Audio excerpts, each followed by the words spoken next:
paz do Senhor Jesus. Bem, irmãos, hoje é um dia chuvoso, estivemos ali trabalhando, mas maravilhoso é estar junto na casa do Senhor, com a igreja, adorando ao Senhor, sabendo que Deus é presente em nosso meio, amém? Glória a Deus. Quero convidar todos os irmãos a estarmos lendo o texto que se encontra no Evangelho do Senhor Jesus, segundo escreveu o apóstolo João. João, capítulo de número 4.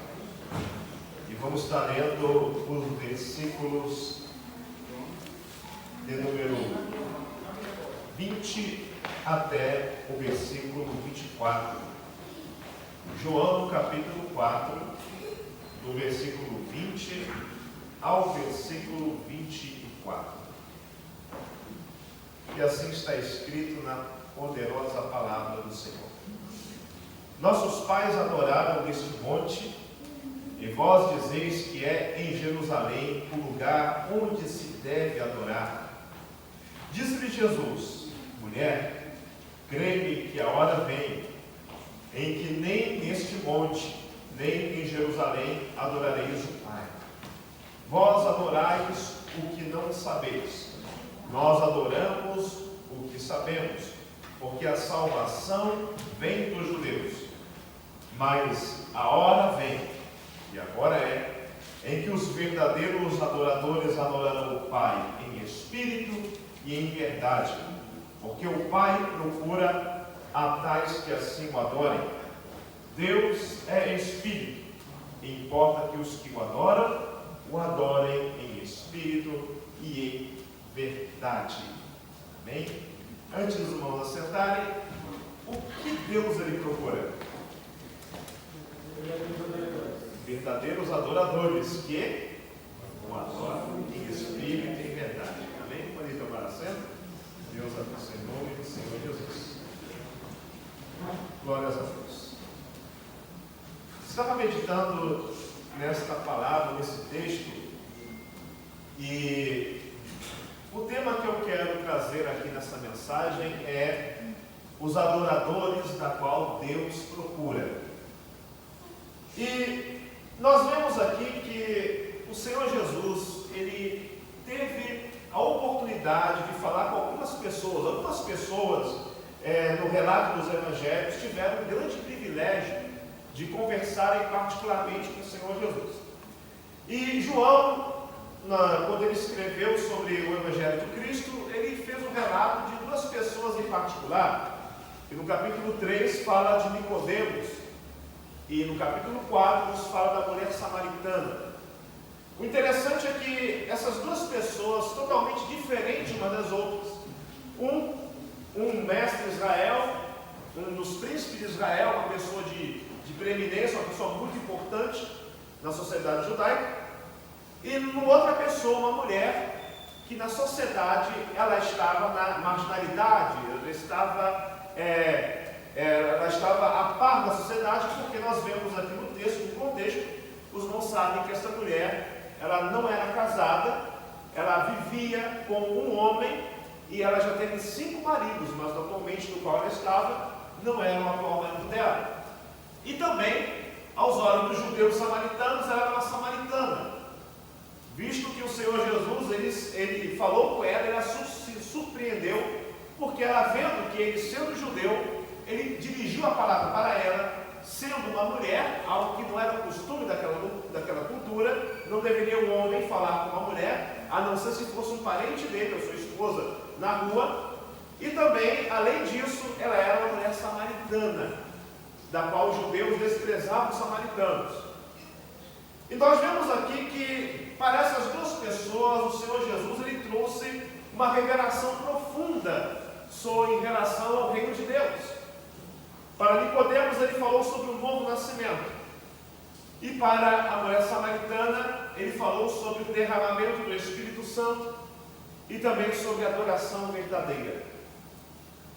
Nós entendemos aqui nesse texto que quando o Senhor Jesus ele falou para aquela mulher sobre a sua vida particular, algo que uma pessoa desconhecida não saberia, mas Jesus, sendo Deus, ele falou para ela que ela teve já 5 maridos. E essa mulher, quando ela olhava antes para Jesus como um simples judeu, ela agora se refere ao Senhor Jesus como um profeta. Eu vejo que o Senhor é profeta. Ela disse isso. E ela então muda o assunto falando: vocês judeus dizem que é em Jerusalém o local de adoração, mas nossos antepassados eles adoraram nesse monte. Especificamente era o Monte Gerizim. Para nós entendermos esse contexto de adoração, da qual essa mulher entrou nesse assunto, nós entendemos que no Antigo Testamento, Deus ele tinha escolhido um lugar para que ali o seu povo oferecesse culto a Ele. Deus ele escolheu um lugar precisamente entre as nações, a nação de Israel, e na nação de Israel, através do ministério do rei Davi, Deus ali colocou um lugar para adorar, que seria no Monte Moriá, no Monte em Jerusalém, da qual foi construído o templo na época de Salomão. E ali todo o povo conhecia como uma casa de Deus. Então toda a nação de Israel, eles deveriam ir até Jerusalém para adorar ao Senhor em grandes festas nacionais. Temos a festa de Pentecostes, a Páscoa, a festa dos tabernáculos, mas era obrigação, era mandamento para que toda a nação de Israel ela pudesse periodicamente ir e oferecer sacrifícios ao Senhor e adoração a Deus ali no Monte Moriá, onde estava o templo, pelo ministério de sacerdotes e levitas. Nós vemos que durante o passado tempo, após o reinado de Salomão, Salomão se desviou, Salomão casou com muitas mulheres, e aquilo foi a causa da ruína da nação de Israel, porque ele trouxe a adoração a ídolos sobre Israel e Jerusalém. Deus então determinou que estaria dividido o reino. 10 tribos estariam para o reino do norte, e o reino do sul, que seria Judá e Benjamim, estaria a capital Jerusalém. Então o povo se dividiu. Ficou Israel agora dividido em duas nações, Judá e Israel, reino do norte.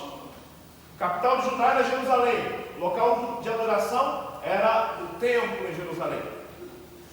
Israel, reino do norte, capital Samaria, e o local de adoração seria primeiramente através do primeiro rei, Jeroboão, seria Betel, e também é uma outra região que estaria adorando a Deus ali, de uma forma que Deus não se agradava, de uma forma misturada com a idolatria.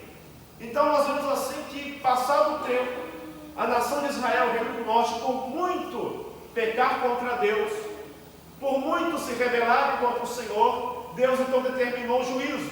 Levantou o rei da Síria, Salmaneser, que lá em 2 Reis capítulo 17 nos fala que ele levou cativo toda aquela nação para a Síria e colocou outros povos para morarem na região da Samaria.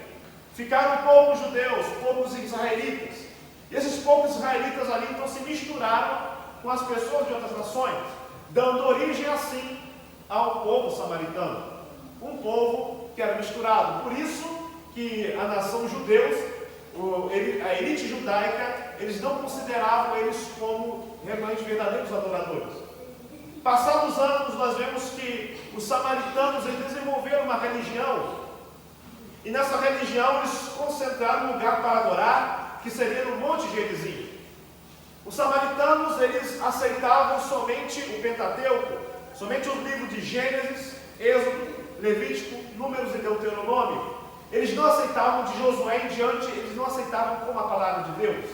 Até hoje, em Israel ainda existem poucos samaritanos, por volta de algumas dezenas, alguns estudiosos falam que são por volta de 120 samaritanos ainda existem. E eles adoram a Deus somente, creem que a palavra de Deus é somente o Pentateuco, de Gênesis até Deuteronômio. Eles não aceitam os outros livros, os livros dos profetas, os livros dos salmos, eles não aceitam como a palavra de Deus. E era assim na época de Jesus. Então, houve essa questão da qual essa mulher indagou a Jesus.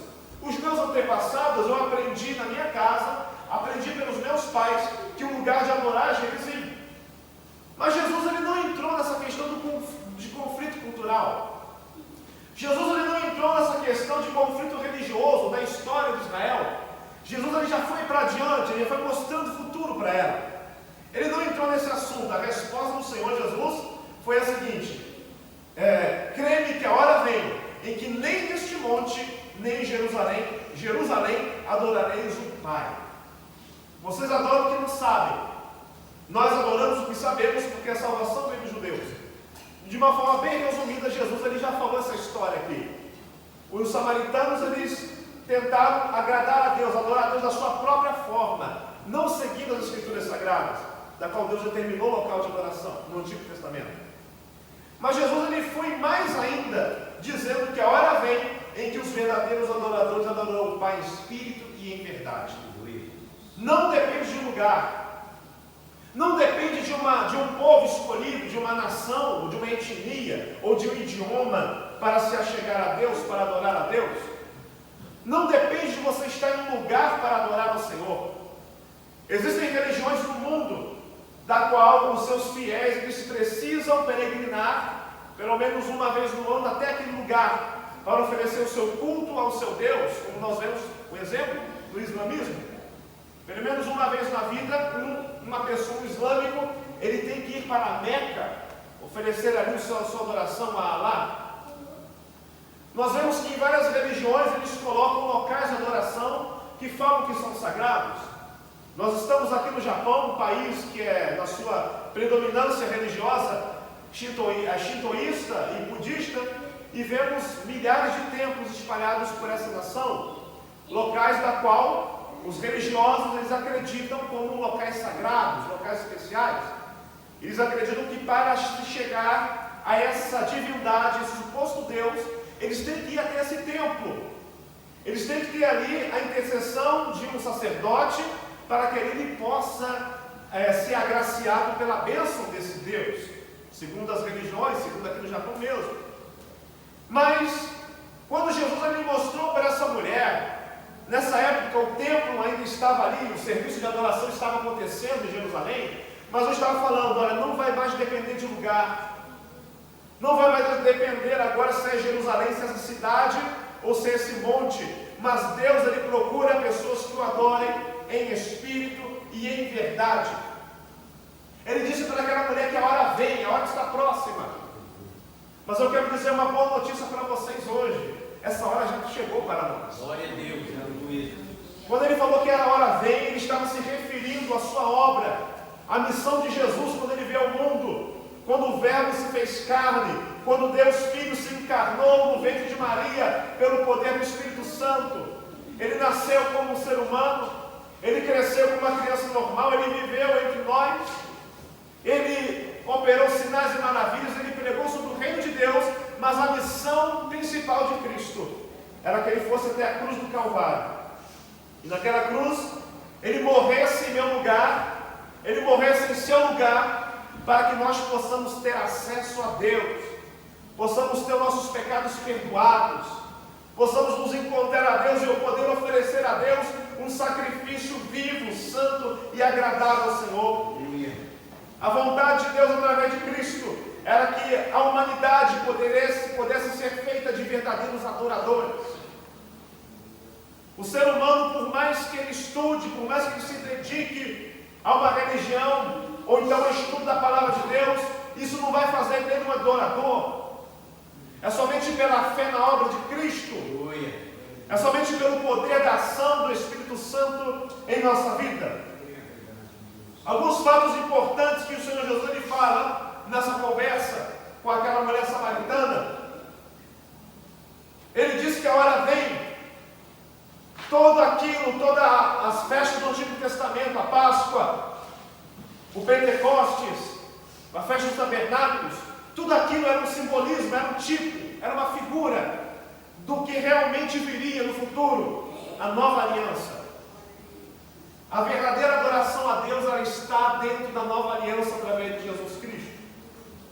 No Antigo Testamento, se nós tivéssemos nascido há pelo menos mais de 2000 anos atrás, para se chegar a Deus, você precisaria ir até Jerusalém, você precisaria oferecer um sacrifício através de um animal para um sacerdote, para que ele intercedesse por você.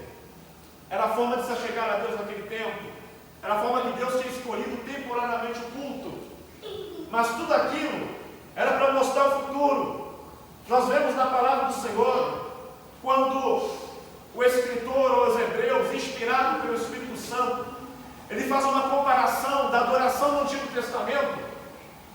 vinda de Cristo, precisamente na Epístola aos Hebreus, capítulo 10, diz a palavra do Senhor: porque tendo a lei a sombra dos bens futuros, e não a imagem exata das coisas, nunca, pelos mesmos sacrifícios que continuamente se oferecem cada ano, pode aperfeiçoar os que a ele se chegam. Então nós vemos agora que quando ele fala a respeito da pessoa do Senhor Jesus Cristo, ele diz assim no versículo de número 12: mas este, havendo oferecido um único sacrifício pelos pecados, está sentado para sempre à destra de Deus. Daqui em diante, esperando até que os seus inimigos sejam postos por escabelo de seus pés, porque com uma só oração aperfeiçoou para sempre os que são santificados. E também o Espírito Santo nos testifica, porque depois de haver dito: este é o concerto que farei com eles depois daqueles dias, diz o Senhor, porei as minhas leis em seu coração, e as escreverei em seus entendimentos, acrescenta, e jamais me lembrarei dos seus pecados e das suas iniquidades. Ora, onde há remissão destes, não há mais obração pelo pecado. Deus que fez a obra de colocar o Espírito em nós, pela obra de Cristo, quando você crê que Jesus morreu pelos seus pecados, quando nós cremos que Jesus entregou a sua vida por nós, assim nós vemos que somos perdoados e o Espírito Santo é colocado em nossa vida. E agora chega a verdadeira adoração. Versículo 19, capítulo 10 de Hebreus: tendo, pois, irmãos, ousadia para entrar no santuário pelo sangue de Jesus, pelo novo e vivo caminho que ele nos consagrou, pelo véu, isto é, pela sua carne, e tendo um grande sacerdote sobre a casa de Deus, cheguemos com verdadeiro coração, em inteira certeza de fé, tendo o coração purificado da má consciência e o corpo lavado com água limpa. Louvado seja o nome do Senhor. Aonde está esse santuário? Aonde se encontra esse lugar de adoração?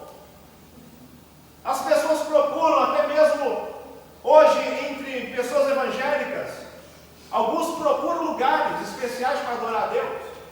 Alguns acreditam que tem que ir para Israel. Alguns acham que tem que subir o Monte Sinai para poder ter uma experiência especial com Deus. Alguns acreditam que tem que ir até Jerusalém e lá ele vai ter uma experiência com Deus. Outros acreditam que para ter uma experiência real com Deus, a pessoa tem que subir nos montes, seja em qualquer lugar. Eu não sou contra subir a monte, mas o que acontece é que às vezes a pessoa acha que no monte Deus vai se manifestar de uma forma diferente, Deus vai ser uma forma especial. Não é dessa forma, porque o monte não é o templo é você. Aleluia. Aonde você está, você é um local de adoração a Deus. O que acontece muitas vezes, quando a pessoa vai buscar Deus no monte, ela está mais, digamos assim, ela está mais com expectativa. Ela está indo lá para buscar Deus. Eu quero subir no monte porque eu quero buscar Deus, aleluia. Deus vai falar comigo. E Deus fala. Então você está com expectativa. Deus te enche porque você quer isso. Então não depende do lugar. E se você tiver dessa forma na sua casa, no seu quarto, com expectativa, Deus vai te encher da mesma forma. Se você tiver com a mesma expectativa que você vai para o monte, eu quero buscar Deus no monte, e vir para a igreja, Deus vai te encher da mesma forma. Porque Deus não está mais localizado em lugares. O Senhor Jesus ele disse para aquela mulher que Deus ele é Espírito. E importa que os verdadeiros adoradores, e importa que os que o adoram Espírito em verdade. Quando ele fala que Deus é Espírito, a palavra hebraica para Espírito é ruá, para o grego é pneuma.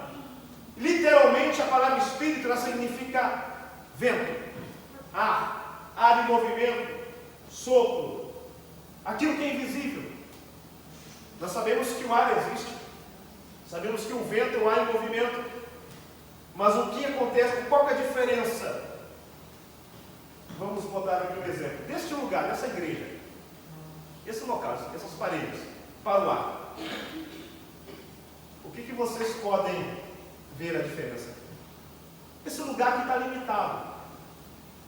Somente aqui, Toyokawa, Babachô, Japão. mas o lá está no mundo inteiro. Da mesma forma, quando fala que Deus é Espírito, Deus está em todos os lugares, assim como o vento, assim como o ar. Deus preenche todos os espaços. Glória a Deus. E é por isso que ele fala que Deus é Espírito. E importa que os que o adorem em Espírito e em verdade. Porque Deus está em todos os lugares. Ele fala para aquela mulher: não é necessário, você vai chegar a hora que não vai ser preciso você se preocupar para ir para Jerusalém, para adorar a Deus ali. Deus é Espírito, está em todos os lugares, e você vai adorar a Deus em Espírito e em verdade. Graças a Deus, aleluia. E quando a palavra, eu acho interessante, eu pesquisando o que significa em Espírito e em verdade.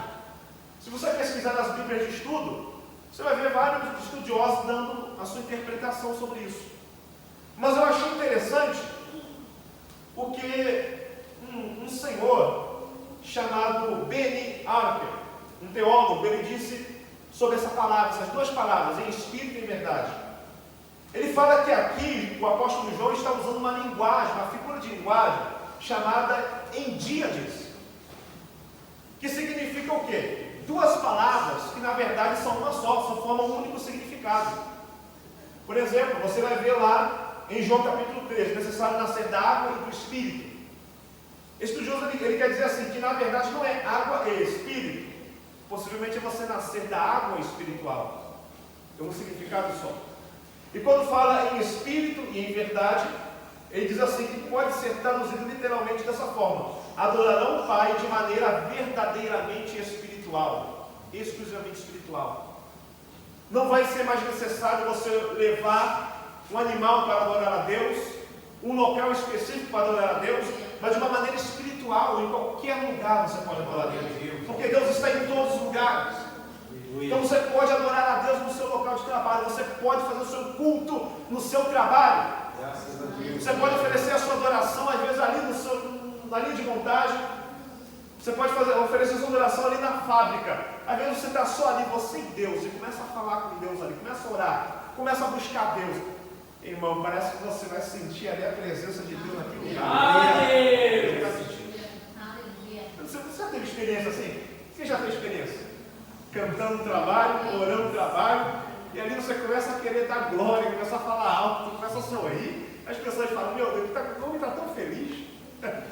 Essa moça está tão feliz hoje, o que está acontecendo? É Deus ali manifestando a sua glória. Então Deus ele enche, é o tipo de adoração que Deus ele quer hoje, que Deus ele tem para nós, que Deus ele preparou através da nova aliança, porque você é templo do Espírito Santo. Deus ele está procurando uma verdadeira adoração. Deus ele procura, quando ele traz essa palavra que o Pai ele procura a tais que assim o adorem em espírito e verdade, é porque naquele tempo ainda não era possível, ainda estava limitado, era necessário derramar o Espírito Santo. É por isso que hoje você sente a alegria de Deus, você sente paz de Deus, você chora na presença de Deus, porque é o Espírito Santo manifestando na sua vida. E dessa forma nós vemos que somos templo do Espírito Santo. Deus ele procura essa verdadeira adoração. Mas aqui eu quero trazer para nós, se nós viemos para adorar com expectativa, às vezes a pessoa ela pensa: eu vou num monte com expectativa, eu vou numa reunião com expectativa, eu vou num grande congresso, eu vou com expectativa que Deus vai falar comigo. Mas qual é a sua expectativa? O que você tem para trazer para Deus? Porque Deus está procurando. Deus está procurando pessoas que estão atrás das bênçãos. Deus não está procurando religiosos que assim confessam a Ele, não. Deus está procurando verdadeiros adoradores. Glória a Deus, aleluia. Deus não está procurando religiões. Deus não está procurando placas de igreja ou denominações de igreja. Deus ele quer verdadeiros adoradores. A igreja Assembleia de Deus, a igreja Batista, elas vão ficar aqui na terra, os prédios vão ficar, as instituições vão ficar aqui ainda, mas os adoradores vão subir. Aleluia. Os verdadeiros adoradores, eles vão subir naquele dia. Em nome de Jesus. Às vezes perguntamos: meu Deus, qual que é o lugar que eu vou adorar a Deus? Qual é o lugar que eu tenho que adorar a Deus? Talvez você pergunta isso. Aonde eu vou adorar a Deus? Aonde o Senhor quer, onde o Senhor se agrada para te adorar? Primeiramente, seja um adorador. Primeiramente, você tem que ser um adorador, uma adoradora para adorar o Senhor. E quem é adorador, ele vai entregar algo a Deus. A Bíblia nos fala que no Novo Testamento, nós oferecemos ao Senhor sacrifícios vivos, santo, Espírito Santo e agradável a Deus, que é o nosso culto racional. Mas agora eu quero mostrar para vocês o âmbito de uma adoração exclusiva a Deus. Eu quero convidar todos os irmãos a lermos em Apocalipse, capítulo 4, versículo 11, capítulo 5, versículo 12, capítulo 7, versículo 12. Eu vou pedir para o irmão ler com a voz bem alta, a irmã também com a voz bem alta. Irmã Núbia, bem alta. Apocalipse capítulo 4, versículo 11. Irmão Josafá, Apocalipse capítulo 5, versículo 12.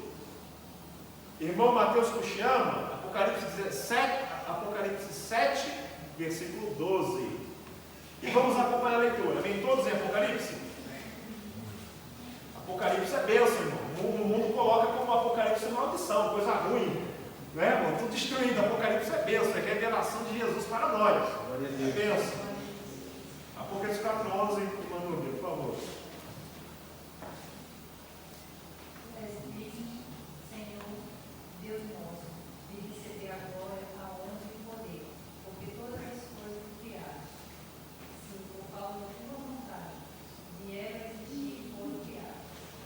Irmão Josafá, Apocalipse 5:12. Com grande voz diziam: digno é o Cordeiro, que foi morto e recebeu poder, e riqueza e sabedoria, e força e honra, e glória, e ações de graças. Irmão Mateus Cuxiama, 7:12. Dizendo: amém. O louvor e a glória, e a sabedoria, e as ações de graças, e a honra, e o poder, e a força, seja o nosso Deus, pelos séculos dos séculos. Amém. Amém. Entenderam o que é adoração?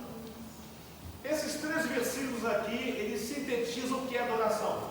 Em primeiro lugar, aqui está falando de anjos adorando ao Senhor, de querubins adorando a Deus. E também fala dos 24 anciãos adorando a Deus. E fala também de todos os redimidos adorando a Deus. Esse texto está falando sobre isso. Seres celestiais e seres humanos adorando ao Senhor. O interessante é que nessa adoração aqui eles estão engrandecendo somente a Deus. Eles não estão olhando para si mesmos, eles não estão falando da situação que eles estão, eles não estão falando de nada, é somente Deus. Deus é o alvo. Deus é a razão deles entoarem esses louvores aqui. E a pergunta que nós fazemos, às vezes nós lemos tanto o texto, mas você já se perguntou: o que significa poder? O que significa sabedoria? O que ele está falando de riqueza? O que é força? O que é honra? O que é glória? O que é isso? São atributos que nós devemos honrar a Deus em nossa adoração. Adorar a Deus em espírito e em verdade. Aquilo que Deus procura está incluído nessas palavras. Quando fala aqui na palavra de Deus, nesses textos, Deus é digno de poder. Poder significa força de vontade nesse contexto, ou então poder moral. Quando você vai adorar a Deus, você tem que vir com vontade. Tem que vir determinado, com força, com poder. Entenderam o poder agora? É isso. Com vontade, parece que estou bravo, né? Eu quero a palavra, mas é assim, é com expectativa. É vir, não, vou adorar a Deus mesmo. É falar, eu vou adorar. Muitas vezes o inimigo ele quer que as pessoas parem de adorar a Deus, mas eu vou adorar o Senhor, eu vou adorar com poder ainda. Não é uma adoração comum, não. É adorar em espírito e verdade, adorar com poder. É com vontade mesmo. É entregar para Deus a minha vida, entregar tudo para o Senhor. Eu estou com vontade de adorar a Deus. Temos vontade de muitas coisas. Temos vontade de trabalhar, temos vontade de passear. Quando chegou a subir, todo mundo quer passear e fica aquela expectativa: não vou passear, com vontade de passear. Mas para Deus tem que ser dessa forma, tem que ser o melhor, irmão, com vontade mesmo. Eu vou adorar a Deus. Às vezes vamos para a igreja e falar: Deus, eu vou lá na igreja e vou lá cantar ao Senhor, vou participar do culto. Não, vem adorar o Senhor, vem com vontade para adorar a Deus. Não não vem aqui para somente ficar olhando, ou então esperando que Deus venha falar com você. Vem aqui, eu vim adorar, vim com vontade de adorar o Senhor. Aqui é o local de adoração. Glória a Deus. Lá na fábrica talvez você não pode ficar falando alto, né? Você tem que estar concentrado. Mas aqui você tem liberdade, você pode adorar a Deus. Obrigado. Estamos na Assembleia de Deus, irmãos, aqui temos liberdade, irmão. Glória a Deus por isso. Adore a Deus com vontade, cante com vontade, pregue com vontade, evangelize com vontade, com força de vontade.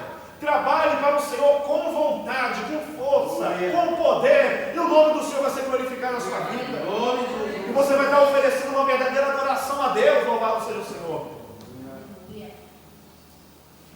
Riqueza. O que são riquezas? Digno é o Senhor de receber glória, honra. Digno é o Cordeiro também de receber riquezas, poder e riquezas. Jesus é digno de receber riquezas, amém? A palavra riquezas, ela tem o significado daquilo que é precioso. Literalmente a palavra são doações, possessões, tesouros.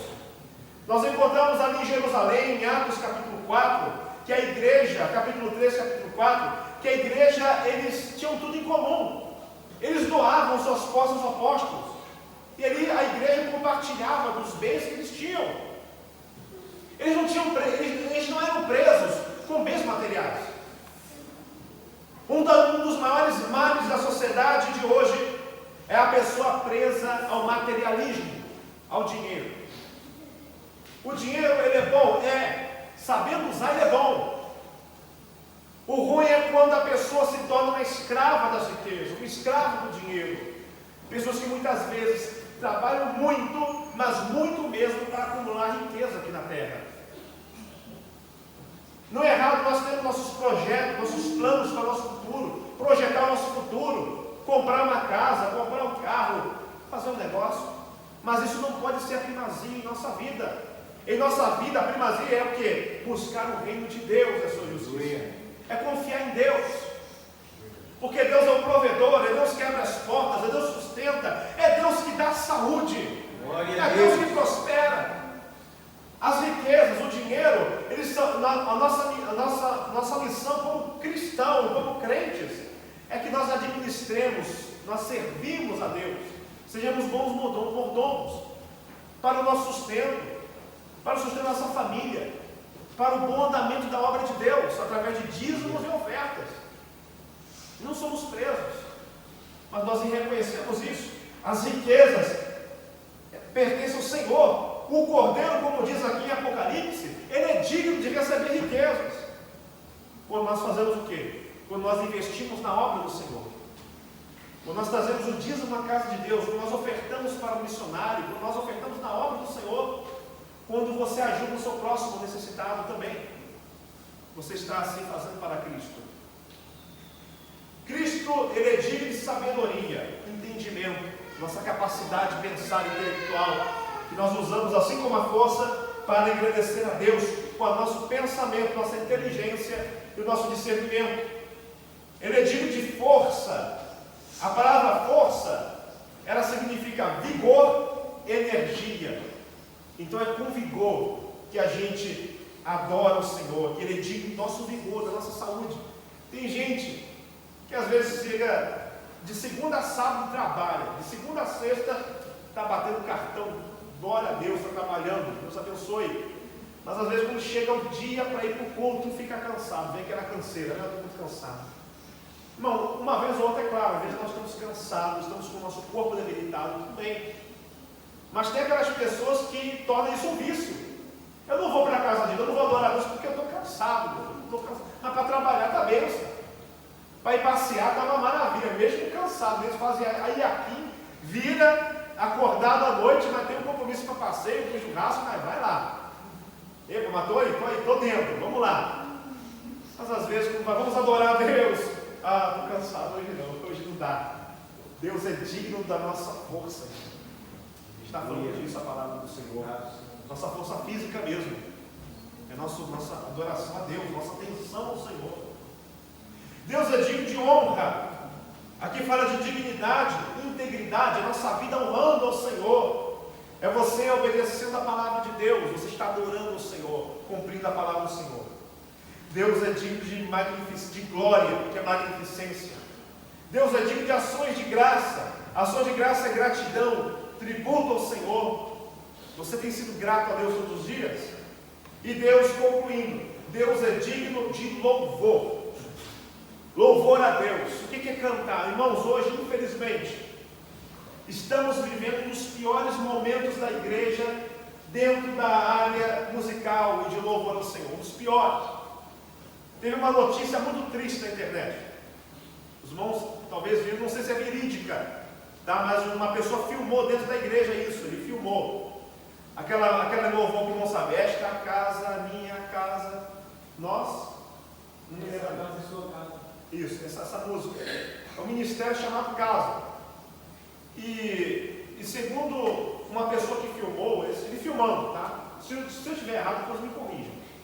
Ele foi dentro dessa igreja um dia e lá estavam cantando uma música secular. Estava praticamente uma danceteria lá dentro. Não tinha nada de louvor ao Senhor. Estavam fazendo um outro tipo de festa nessa igreja que eles fizeram esse hino. Então hoje, irmãos, o que tem acontecido? Na verdade, dentro do meio das músicas de louvor, tem sido um comércio. As pessoas estão pensando em ganhar dinheiro, somente a melodia é o ritmo da música, algo que vai colar com os ouvidos, que vai chamar a atenção das pessoas, mas não estão preocupados em palavras de elogio ao Senhor. O louvor é isso, é palavra de elogio a Deus. Tem muitos hinos aí que falam mais da pessoa, do que ela está passando, do que ele está sofrendo, da vitória que ele vai ter, do que falar do Deus da vitória. Os nossos hinos têm que ser engrandecendo a Deus. Quando você viu aqui esses 3 textos, são adoração, é louvor, anjos, e também os salvos cantando no céu. Eles não estão falando deles, não estão falando só de Deus. E aqui na terra devemos refletir isso em nossos hinos, nossas músicas. Devemos somente elogiar, adorar a Deus, cantar ao Senhor. Quando nós colocamos a Deus como alvo do nosso louvor, você vai ver o que Deus vai estar fazendo em sua vida.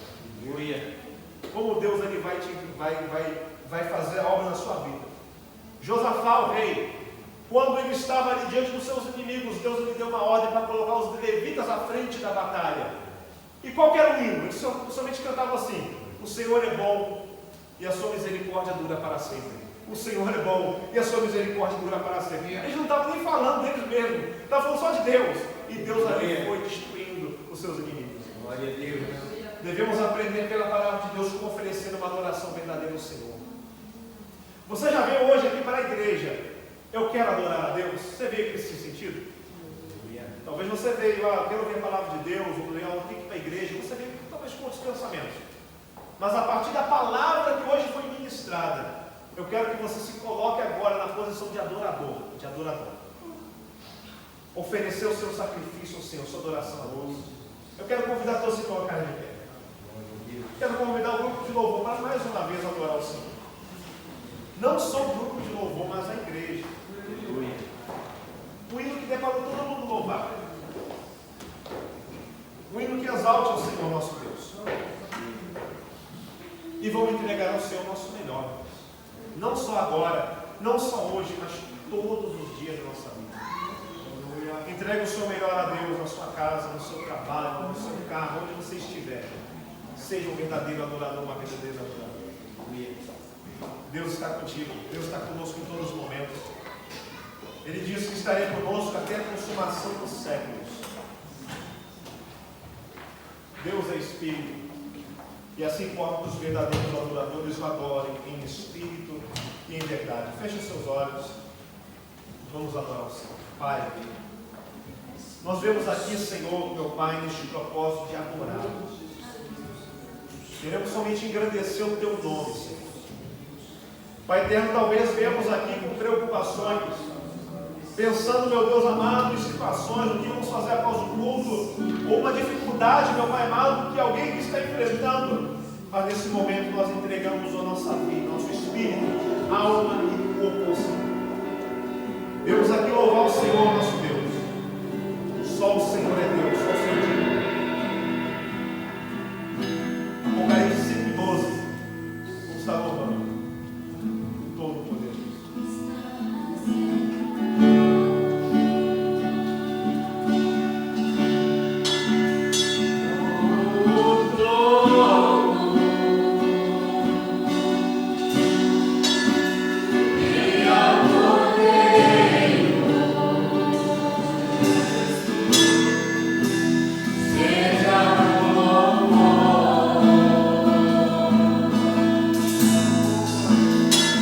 Senhor.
adoradores, Senhor meu Deus, em espírito e verdade, Senhor meu Deus. Pai, em nome de Jesus Cristo, Senhor, em nome de Jesus, Senhor Deus, abençoa, Pai, abençoa, Senhor meu Deus, Isa, Senhor meu Deus, em nome de Jesus Cristo, Senhor, em nome de Jesus, Pai.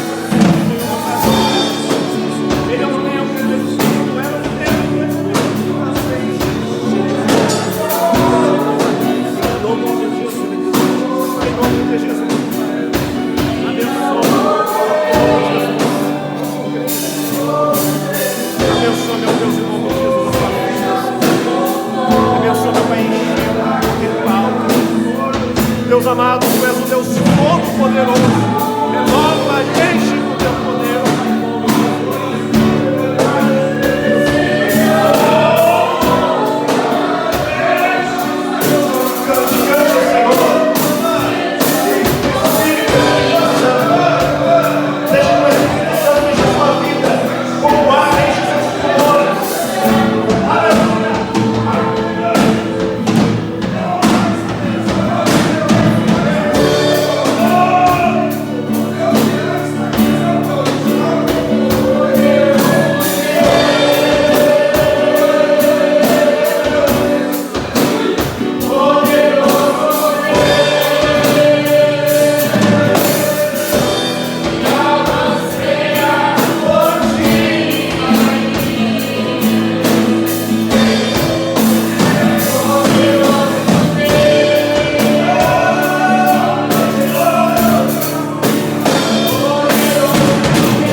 Sejamos verdadeiros adoradores.